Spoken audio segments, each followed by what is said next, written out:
Het jy al opgelet hoe maklik ons gewoond raak aan besonderse dinge? Ons sien elke dag die son opkom, wel van ons slaap dalk te laat om dit te sien, maar die son kom elke dag op en dan ons dink skaars daaroor. Die maan elke aand, ons dink skaars daaroor. Ons ry elke dag dieselfde pad en ons let nie meer op wat om ons gebeur nie. Jy sien, selfs kosbare dinge kan met tyd vir ons gewoon raak. Ek wonder of dit soms ook met ons geloof gebeur nie.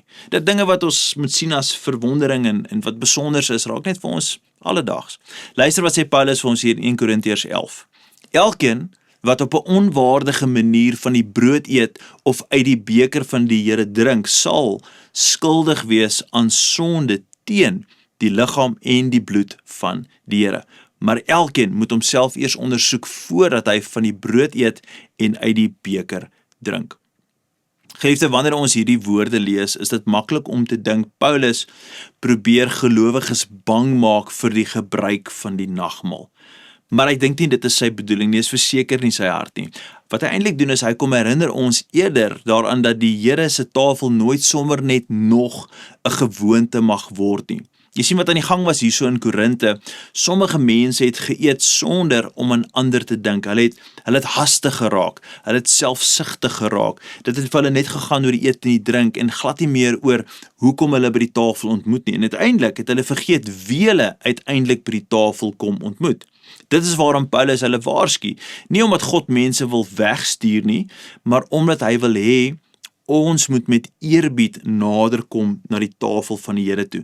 Nagmaal is nie vir ons net nog 'n godsdienstige gewoonte wat ons vinnig moet afhandel voordat die diens aangaan nie, 'n liturgiese oomblik nie. Nee, dit is 'n heilige oomblik waar ons weer stil word voor die kruis van Jesus, waar ons onsself herinner aan die prys wat Jesus vir ons betaal het, waar ons weer met verwondering sê, dankie Jesus wat U vir ons kom doen het aan die kruis, dankie dat U opgestaan het, dankie dat U ons verlos het, dankie dat ons vandag die nagmaal kan gebruik. Ek dink eerbied begin nie by vrees nie, ek dink dit begin by verwondering. Wanneer ons weer kan besef hoe groot Christus is en wat hy vir my en vir jou kom doen het, hoe meer ons dit besef, hoe minder wil ek ooit sy tafel as net vanselfsprekend hanteer. Dalk moet jy jouself vandag hierdie volgende afvra of nagmaal vir jou met tyd net nog 'n deel geword het van die erediens. Dalk die eerste naweek van die maand, jy stap in die kerk en sê, vandag gaan maar net weer nagmaal. Of is dit nog steeds vir jou 'n tafel wat jy met verwondering en dankbaarheid moet nader? Mag die Here jou vandag opnuut verwonder oor die groot liefde wat hy het vir jou deur Jesus Christus en aan jou en my kom bewys het. Nou môre sluit ons hierdie reeks af deur te ontdek waarom die nagmaal nie net vir ons 'n terugkyk na die kruis is nie, maar ons ook met hoop laat uitsien na die dag wanneer ons weer saam met Jesus aan sy tafel sal aansit. Ek hoop julle skakel môre in vir ons laaste oordeenking van die week, maar vir nou, kom ons bid saam. Hemelse Vader, baie dankie vir U genade oor ons lewens. Dankie dat U nooi vir ons uit met verwondering.